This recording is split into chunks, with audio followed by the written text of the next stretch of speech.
What's been moving the needle and trending around baseball? How about this? The Brewers welcome in the first place Cincinnati Reds for the first of a 3-game set this weekend, trailing by just 2 games. So, I don't know, X, let's go with you on this one. Who's the best team in the Central? Because a lot could change. Man, this is tough. These 2 series are bookending the All-Star game. I'll give our producer a lot of credit here because this is really a good question, a really good matchup between the two. I look at just the lead that the Reds have right now. It would be tough for them to cough that up, right, just after playing this series. So I feel like I'm going with the Reds, but I also got to go with the Reds because of what they've done as of recent, right? You're talking about a team that's put pitching and hitting together in such a short amount of time, and they've done it now. And you've seen guys step up. Elly De La Cruz, obviously. I look at McClain and what he's done. To me, the pitching has taken a whole nother step forward. Abbott will go tonight. He's been extremely special. So for me, it's like the young guys have really stepped up, and then you plug and play Votto into this lineup as well, too. And it's like they got the veteran and the leadership they need and the young guys. I like this Reds team right now. It's hard to go against them. It's that Cincinnati magic, right, Ellen? I know you visited. It's America's team right now. The Reds are America's team. So, yeah, I have to go with the Reds holding on to their lead as well. I feel like for years we would have said, oh, well, the Brewers have the edge in pitching. Right. And I think they do still have the edge in pitching. But, you know, Corbin Burns hasn't been himself. Freddie Peralta's kind of been up and down. And as much as we love the Julio Te Renaissance, I think that it is actually interesting, if I can bring WAR out again, that Brewers pitching is better than the Reds by Fangraphs WAR. But Reds was actually better.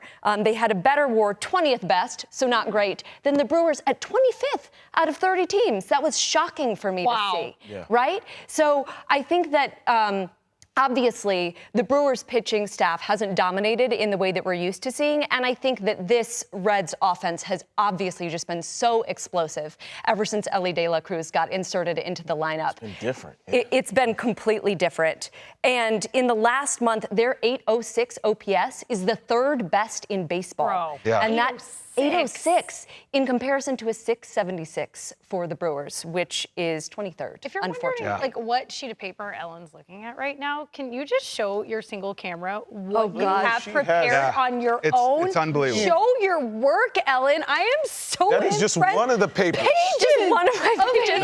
Oh my God, I'm such a nerd. Advanced analytics. No, we're so proud. No, you love it, and it's Would you like my next fact? You go Which is that the Reds have won 20 of their last 24, and the last time that they did that was 2012 when they won their division title, 1995 when they went to the NLCS, and then 1975 when, of course, they won the World Series. So they are really, exactly, in the pocket for Reds history. Wow. Yeah. Needless to say, if you say any other team than the Cincinnati Reds. You know what? I was going to say the Brewers. I changed my mind.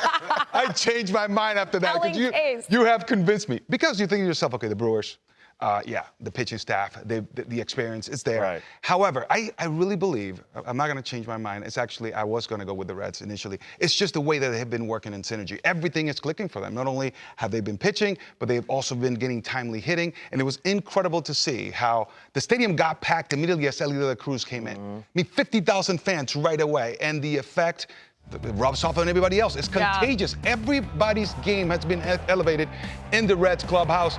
Look, Abbott has been absolutely lights out here in his first 6 career starts with a minuscule ERA, below 2, and Elly De La Cruz. Come on. The way he runs the bases, the energy. I can use that bat. It's approved. And you know what happens? I mean, you've seen this happen. Confidence. That team, the team that gets hot, the team that it just keeps on rolling, that has the momentum, that's a team you have to be careful with. They have nothing to lose. Right. They have arrived on the scene earlier than all of us expected. Yep. Right. So now it's like, hey, we got nothing to lose. If we win, great. Yep. If we don't, it's like, hey, it was still early for the Reds. Right. They're doing great. And by the way, they're, you go back to the minor leagues and check their farm system. It's stacked. They have the best farm system in all of baseball. Started. They're just getting started, which is absolutely scary. They don't have somewhere for Christian Encarnacion Strand to play. Yeah. Like one of the most exciting prospects who's still in the minors. It's like log jammed, you know? Spencer Steer is playing the outfield because he's such a good bat. They have to get him in the lineup. But yeah, where else are they going to put him? Unanimous decision here. Problem? The influx of talented youth. Yeah, I wanted to see the standings once again because remember going into the season, we were all saying, of course, it's going to be the St. Louis Cardinals. And then, of course, look at the team 8.5 games back. Remember when the Pittsburgh Pirates were all we could talk about in the month of April? It's a long season. That's Guys, the one thing. it's so hard to hang your hat on one team in particular. But to Ellen's point, she had so many facts there, and you guys both were talking about the intangibles that the Cincinnati Reds right now, it just feels like there's something magical about this club. Not to mention Great American Ballpark, which is very hitter friendly. Yeah, so if they can't get it done with their pitching staff, they're definitely going to get it done. Can I say one at thing? the plate. Just about the Brewers. No, because I still think we got to give them their love, and specifically Christian Yelich. Christian Yelich to me, the way that he's been playing right now, it's almost like we're starting to get that MVP Yelich back a little bit. And he's impacting the game in different ways. Yesterday, stole a base, got himself in scoring position for them to go put another run on the board. But the 3-run home run yesterday, you're starting to see that power stroke back a little bit. And that's the one thing we missed from Yelich is him being able to drive the baseball out of the yard, backside, poolside, didn't matter. I think we're starting to see that a little bit more, too.